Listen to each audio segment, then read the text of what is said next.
50 euros. C'est la somme totale qu'un transporteur français peut dépenser pour refroidir l'habitacle de son camion pendant une saison entière, sans carburant supplémentaire, sans compresseur électrique, sans abonnement à quoi que ce soit. Avant que tu lèves les yeux au ciel, sache que cette technique est documentée dans les archives de l'École nationale des ponts et chaussées, qu'elle a été utilisée industriellement en Iran jusqu'en 1979, et que le principe physique qui la fonde est enseigné dans tous les lycées techniques de France, sans que personne ne fasse jamais le lien avec son application pratique. Il ne s'agit pas d'une arnaque à 300 € vendue sur un site douteux. Il s'agit d'une technologie vieille de 2400 ans que les Perses avaient perfectionnée au point de stocker de la glace au cœur du désert, en été, sans électricité. Les Romains l'ont documenté dans leurs échanges commerciaux avec la Perse au IIe siècle après Jésus-Christ.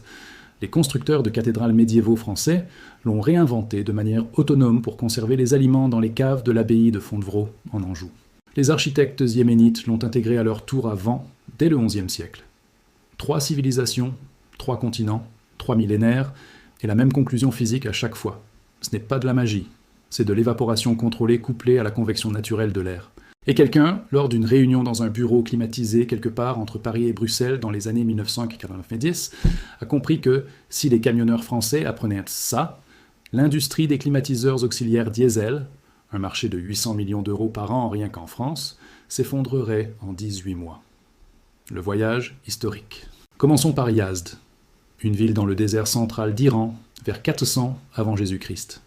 Un ingénieur de l'empire achéménide, dont les travaux ont été partiellement retrouvés dans les archives de Persépolis par l'archéologue autrichienne Heidi Fabian dans les années 1970, a perfectionné une structure appelée le Yakshal, littéralement fosse à glace en persan ancien. Ce n'était pas un simple puits, c'était un dôme conique en briques d'adobe d'une hauteur pouvant atteindre 18 mètres, orienté selon des calculs solaires précis, avec des murs épais de 2 mètres à la base, et une ventilation interne qui exploitait la différence de pression entre l'air chaud au sommet et l'air froid à la base. La nuit, l'eau de l'aqueduc voisin s'écoulait dans le bassin au pied du dôme.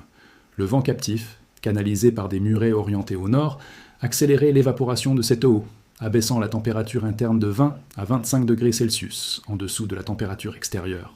Au lever du soleil, la glace formée était stockée dans la cave souterraine qui prolongeait la structure. Des mesures effectuées sur les Yakshals, encore debout à Yazd par l'université de Téhéran en 1976, ont confirmé des températures internes de moins 5 degrés Celsius lors de journées à 38 degrés dehors. 0 kWh, 0 diesel. Avance de 12 siècles. Nous sommes en France, en 814 après Jésus-Christ, sous le règne de Louis le Pieux, fils de Charlemagne. L'abbaye de Saint-Gall, dont les archives ont été numérisées par la bibliothèque cantonale de Saint-Gall et sont consultables en ligne, contient un plan architectural d'une précision remarquable pour l'époque. Ce plan montre une glacière abbatiale, une pièce semi-enterrée avec un double mur en pierre calcaire, un toit de chaume épais et une ouverture orientée vers les vents dominants du nord-ouest. Les moines y placèrent des pots en terre cuite non vernissée remplis d'eau, disposés sur des clayettes en bois de châtaignier. La porosité de la terre cuite permettait une évaporation lente et constante des parois externes. Le contenu se maintenait entre 8 et 12 degrés Celsius pendant les mois de juillet et d'août, selon les notes du célérier frère Adalbald, retrouvées dans un cartulaire du IXe siècle. Les moines ne savaient pas ce qu'était la thermodynamique. Ils savaient que ça marchait. Troisième étape, l'Inde moghole, XVIIe siècle. À Fatehpur Sikri, la cité impériale construite par Akbar le Grand, entre 1569 et 1985, les ingénieurs impériaux ont installé dans les appartements royaux un système de murs doubles remplis de sable humide, traversé par un courant d'air capté par des écrans en bambou tressé. L'eau s'évaporait depuis le sable, refroidissant l'air qui circulait dans la cavité. Le voyageur français, François Bernier, médecin à la cour moghole, entre 1758 et 1668, a décrit ce système dans ses mémoires publiés à Paris en 1670. Un livre qui se trouve à la Bibliothèque nationale de France, sous la cote 8 O2G 251. Bernier estimait que la température dans ces pièces était de 15 degrés inférieure à celle du dehors en plein été, ce qui correspond à une réduction d'environ 13 degrés Celsius, selon les standards de conversion moderne. Quatrième civilisation, les peuples du Maghreb précolonial. Dans les Ksours, ces villages fortifiés en terre crue du sud algérien et marocain, les architectes berbères avaient développé un système de toit-terrasse à double couche séparé par une lame d'air de 20 cm, avec une couche de natte de roseau imbibée d'eau posée sur la couche supérieure. Pendant la journée, l'évaporation de l'eau de la natte refroidissait l'air de la lame intermédiaire, qui descendait ensuite dans la pièce en dessous par effet de cheminée inversée. Le géographe français Eugène Fromentin, dans son ouvrage Un été dans le Sahara, publié en 1857, décrit avec précision les températures mesurées dans ces espaces, entre 22 et 24 degrés, alors que le soleil frappe à plus de 50 degrés sur la terrasse. Ce sont des données publiées, vérifiables, archivées, pas des traditions orales impossibles à contrôler. 4 civilisations, 4 continents, 4 découvertes indépendantes de la même vérité physique. L'évaporation de l'eau consomme de l'énergie thermique de l'environnement immédiat, abaissant la température locale de façon significative et mesurable, sans aucune énergie mécanique ou électrique. Le CNRS, Centre national de la recherche scientifique, a publié en 2019, dans la revue Energy and Buildings, une étude menée par l'équipe de thermodynamique de l'École centrale de Lyon, sous la direction du docteur François Thévenet.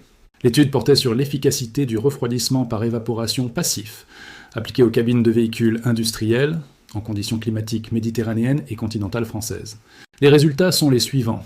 Un système de refroidissement par évaporation correctement dimensionné et installé dans un habitacle de poids lourd réduit la température interne de 8 à 14 degrés Celsius selon le taux d'humidité ambiante, avec une efficacité maximale en dessous de 50% d'humidité relative, c'est-à-dire exactement dans les conditions climatiques qui correspondent à la moitié est de la France en été, Alsace, Lorraine, Bourgogne, PACA, intérieur, Auvergne. Le coût en matériaux bruts estimé par l'équipe pour un dispositif de base fonctionnel, entre 35 et 65 euros. La durée de vie attendue, sans remplacement de composants, 5 à 7 ans. L'étude cite explicitement les Yakshals perses comme ancêtres fonctionnels documentés du principe mis en œuvre. Elle est disponible en accès libre sur le portail HAL du CNRS sous la référence HAL 02143992. L'INRA, Institut national de recherche pour l'agriculture, l'alimentation et l'environnement, a de son côté publié en 2021 une étude complémentaire sur les matériaux évaporatifs à base de terre cuite et de fibres naturelles, confirmant qu'une surface poreuse de 0,4 m², imbibée d'eau, à raison de 200 ml toutes les 2 heures, peut maintenir une réduction de température de 6 à 9 degrés dans un volume fermé de 4 à 6 m3, ce qui correspond approximativement au volume d'une cabine de camion standard. La science dit exactement ce que les Perses avaient compris 2400 ans avant les thermomètres. Avant d'aller plus loin, parce que ce qui suit est la partie du script que l'industrie ne veut vraiment pas que tu entendes, il faut que tu saches que le refroidissement par évaporation n'est pas le seul savoir supprimé dans ce domaine. Il existe un isolant thermique naturel à base de liège brut expansé, que les camionneurs corses utilisaient dans les années 1960 pour maintenir leurs véhicules frais pendant les traversées estivales, et que les réglementations européennes sur les matériaux homologués ont progressivement rendu impossible à installer légalement dans les cabines neuves depuis 2004. Il existe une technique de ventilation croisée par dépression aérodynamique, documentée par l'ingénieur français André Citroën dans ses carnets de 1934 sur les études de carrosserie de la traction avant, qui permettrait de créer un flux d'air frais naturel en cabine à plus de 50 km, sans aucun dispositif mécanique. Il existe des textiles à technique à évaporation capillaire développés par l'armée française dans les années 1970 pour les opérations au Sahel, dont la formulation exacte n'a jamais été brevetée publiquement.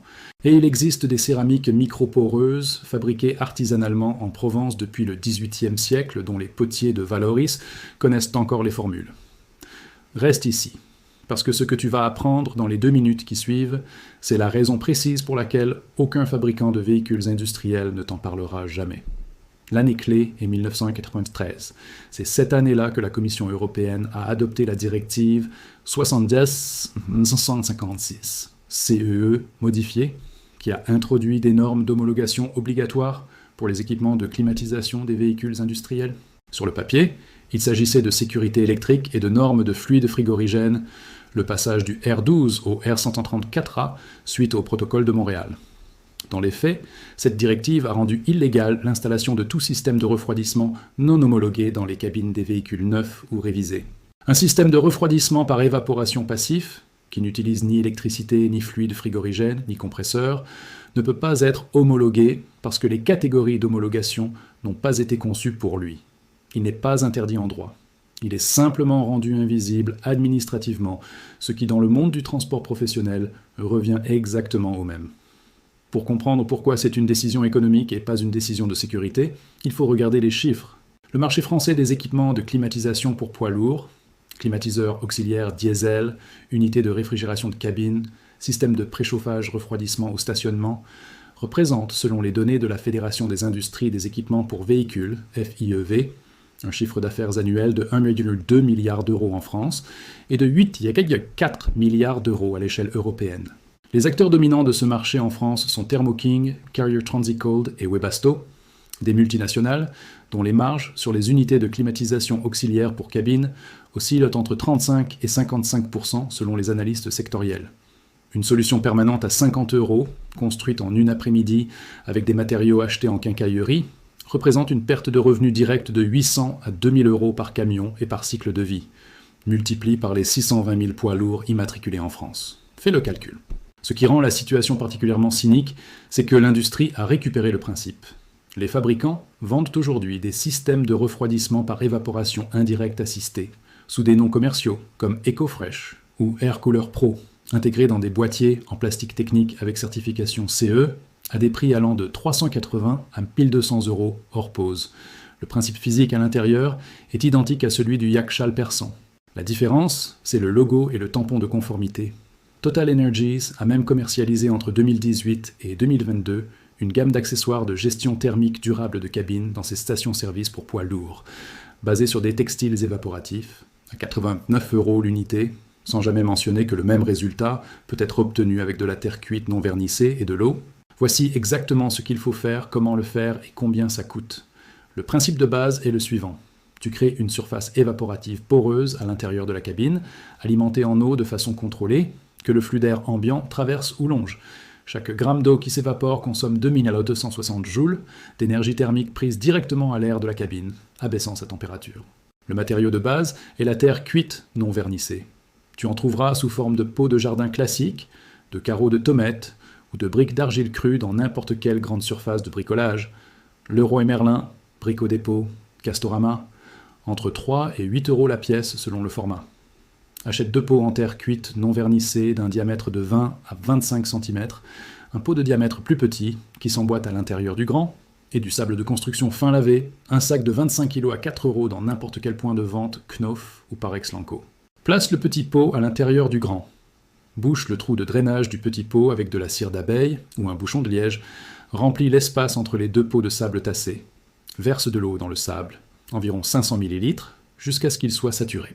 Pose sur le petit pot intérieur un couvercle légèrement relevé pour permettre la circulation d'air. Tu viens de construire un pot d'empeau évaporatif, le même principe que celui utilisé par Mohamed Bahaba, un instituteur nigérian qui a reçu le prix Rolex pour l'innovation en 2000 pour avoir diffusé exactement ce système dans les villages du nord du Nigeria. Le coût total de ton dispositif, entre 15 et 25 € de matériaux. Pour une application directe en cabine de camion, l'adaptation est la suivante. Tu achètes en ligne ou dans un magasin de matériaux naturels un rouleau de toile de jute brute, environ 8 € pour 5 mètres, et un pulvérisateur à eau de jardin à 6 €. Tu tends la toile de jute sur l'encadrement de la vitre passager côté pare-brise, fixée avec des ventouses ou du ruban adhésif double face haute température. Tu humidifies la toile toutes les 90 à 120 minutes avec le pulvérisateur, environ 150 à 200 ml d'eau à chaque fois. L'air qui entre par la ventilation naturelle ou par la vitre légèrement entr'ouverte traverse la toile humide, se charge d'humidité et se refroidit de 6 à 11 degrés avant d'atteindre le chauffeur. En conditions de circulation à 80 km/h par 35 degrés Celsius et 40% d'humidité, soit les conditions classiques d'une journée de canicule sur l'A7 entre Lyon et Marseille. Le résultat est une température de cabine maintenue entre 24 et 27 degrés Celsius. Le coût total de cette solution, 14 € de matériaux. La durée de la toile de jute avant remplacement, 1 à 2 saisons. Pour une version plus robuste et autonome, intègre un réservoir d'eau de 2 litres, une simple bouteille en PEHD à col large, 3 € en grande surface, connectée à la toile de jute par une mèche en coton, 2 € en mercerie, qui alimente l'humidification par capillarité de façon continue pendant 6 à 8 heures, sans aucune intervention manuelle. La version complète autonome, 25 à 35 € tout compris. La même prestation chez un installateur agréé avec un système homologué EcoFresh de marque, entre 420 et 890 € pause comprise. Thierry Marchand, camionneur indépendant basé à Clermont-Ferrand, routier longue distance sur les axes Lyon-Barcelone et Lyon-Madrid depuis 2009, a adapté ce système à son Volvo FH16 en juin 2022, après avoir lu une discussion sur un forum de l'Association française des transporteurs routiers indépendants. Il a utilisé 2 pots en terre cuite, achetés 7 € à Leroy Merlin, et un rouleau de toile de jute à 8 €. Son bilan après une saison complète. Une réduction de la consommation de son groupe de climatisation diesel auxiliaire de 70% et une économie estimée à 380 € sur la saison en carburant. Son témoignage est disponible en lecture libre sur le forum camionactus.fr dans le fil de discussion Alternatives à la clim diesel. Retour d'expérience daté d'octobre 2022. 1,2 milliard €. C'est ce que les transporteurs français versent chaque année à des fabricants d'équipements de climatisation pour des camions, en grande partie pour un problème que 25 € de terre cuite et de jute résoudrait pendant 2 ans. Ce n'est pas de l'incompétence, ce n'est pas de l'ignorance. C'est une architecture économique délibérément construite pour que tu n'apprennes jamais ce que tu viens d'apprendre. Chaque technicien qui ne te parle pas de la toile de jute, chaque directeur de parc automobile qui renouvelle ses contrats de maintenance avec Thermo King sans poser de questions, chaque réglementation d'homologation rédigée sans catégorie pour les solutions passives, c'est le même mécanisme, répété à l'infini, financé par le 1,2 milliard que tu viens de comprendre. Partage cette vidéo. Pas pour nous faire plaisir, parce que dans le camion d'un routier qui roule ce soir sur l'A6 par 36 degrés, il y a un homme ou une femme qui paie chaque mois une traite pour un équipement diesel à 1 500 € dont il ou elle n'avait pas besoin. Et parce que l'information qui circule librement est la seule chose que les conseils d'administration ne peuvent pas homologuer, certifier ou mettre dans une catégorie réglementaire pour la rendre inaccessible.